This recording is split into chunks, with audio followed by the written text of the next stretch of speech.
दोस्तों, अनुभव की सीढ़ी के सभी दर्शकों व श्रोताओं को मेरा नमस्कार।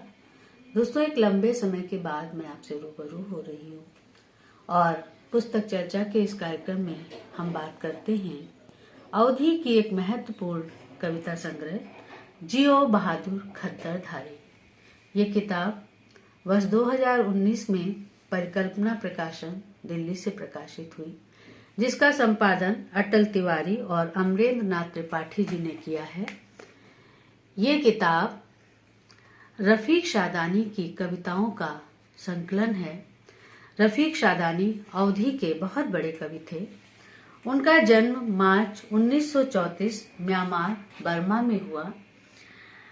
पिता इमामुद्दीन का तंबाकू, तेल और इत्र का व्यापार द्वितीय विश्व युद्ध की बमबारी में तबाह हो गया तो पिता के साथ फैजाबाद के मुमताज नगर आ गए और वर्ष 1957 में पिता के इंतकाल के बाद मेहनत मजदूरी के लिए देहरादून गए, जहां सब्जी मंडी में काम करते हुए ठेकेदार एवं उर्दू के उस्ताद शायर शाद रुदौलवी से मुलाकात हुई।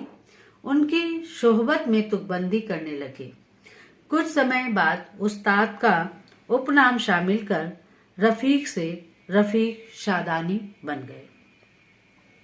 उस्ताद के साथ 15 अगस्त 1962 को पहली बार मुशायरे में शिरकत की। तत्पश्चात 1965 में देहरादून से वापस मुमताज नगर आ गए। परिवार के भरण पोषण के लिए सब्जी और अंडे का ठेला लगाने लगे। पहले कुल हिंद मुशायरे के तौर पर 1969 में रोडवेज बस स्टेशन परिसर फैजाबाद में हुए मुशायरे में शिरकत की।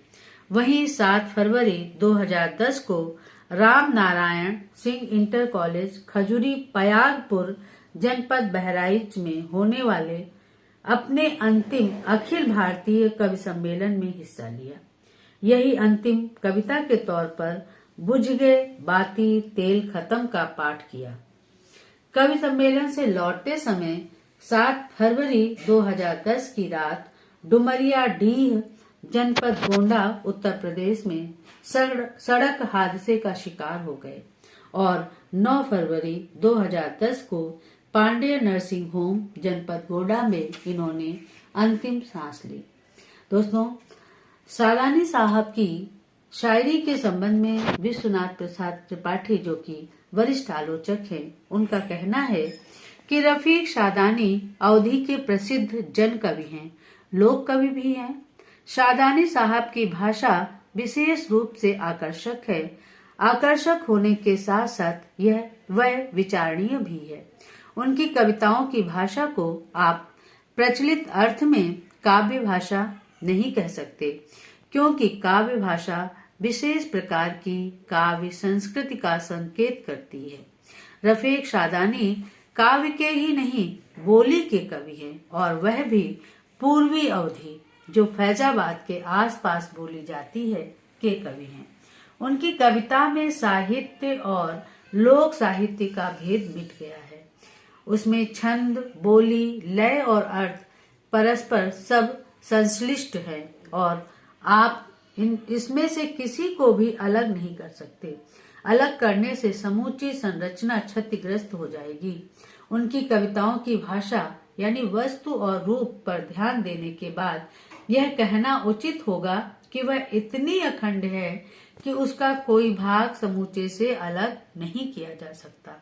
वह मंच से ज्यादा चौपाल की कविता है। ऐसी कविता जो मंच से पढ़ी जाए तो मंच श्रोताओं के लिए अलाव सा या चौपाल में रूपांतरित हो जाए। मुझे अलाव और चौपाल शब्द कहने में संकोच होता है। मैं यहाँ कौरा शब्द का प्रयोग करना चाहता हूँ। वही कौरा जिसमें भुने हुए आलू के लिए कफन के घीसू माधव तिकड़म कर रहे थे। वह ऐसा सहज काव्य है जिसका स्पर्श पाकर तथाकथित शिष्ट साहित्य भी सार्थक और तेजस्वी हो जाता है। दोस्तों, हम कह सकते हैं कि रफीक शादानी की कविताओं में संवेदनाओं का सागर लहरा रहा है, तो दूसरी तरफ उनकी रचनाओं में व्यंग के तीखे बाण हैं जो आपके मर्म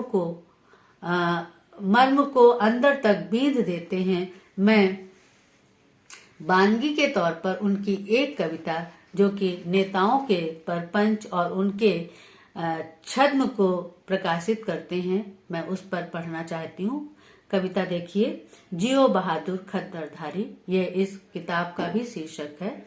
तो कविता कुछ यूं है कि जियो बहादुर खद्दरधारी, जियो बहादुर खद्दरधारी, ई महंगाई ई बेकारी, नफरत कै फैली बीमारी, दुखी अहे जनता बेचारी, बिकी जातबा लोटा थारी, जियो बहादुर खद्दरधारी।